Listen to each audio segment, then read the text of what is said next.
राधे राधे दोस्तों and welcome back to my channel Purnima Keshav blog. ओम पितृ देवताभ्यो नमः।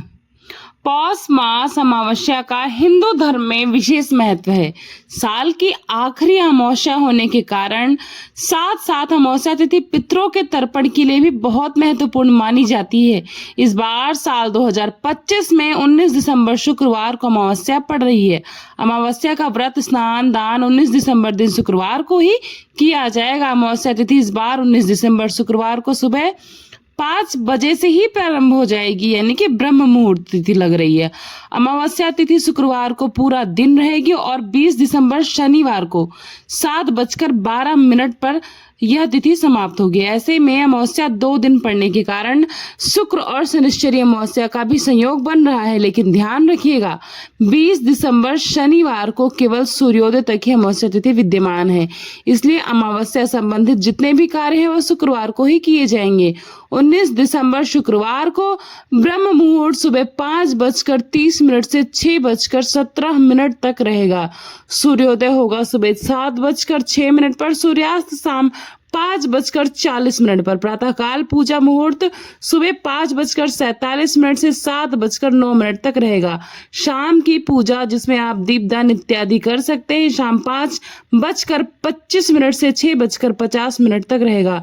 इसी शुभ मुहूर्त में आप पीपल पेड़ के नीचे परिक्रमा इत्यादि भी कर सकते हैं। पितृ पूजा मुहूर्त रहेगा दोपहर 12:02 से 12:45 तक। इस समय पितरों के निमित्त श्राद्ध पिंडदान इत्यादि कार्य किए जाएंगे। इस दिन राहु काल सुबह 10:30 से दोपहर 12 बजे तक रहेगा।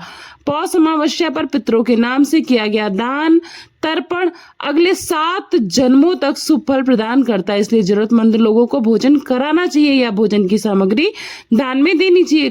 कंबल गर्म वस्त्र आदि का दान करना चाहिए। किसी गौशाला में गायों की देखभाल के लिए धन का दान कर सकते हैं या फिर गाय को हरा चारा खिला सकते हैं। मछली को आटे की गोलियां, घर की छत पर पक्षियों के लिए दाना पानी रखना चाहिए। चींटियों के लिए आटा शक्कर डाल सकते हैं।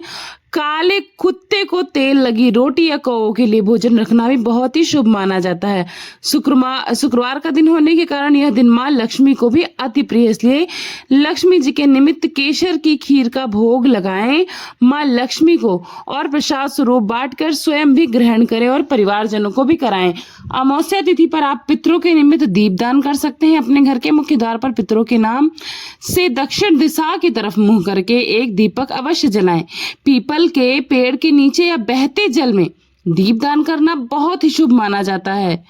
भूल कर भी किसी पशु पक्षी का अपमान ना करें, नहीं तो बहुत पाप लगता है। नाखून बाल इत्यादि भी काटने से इस दिन आपको विशेष रूप से बचना चाहिए।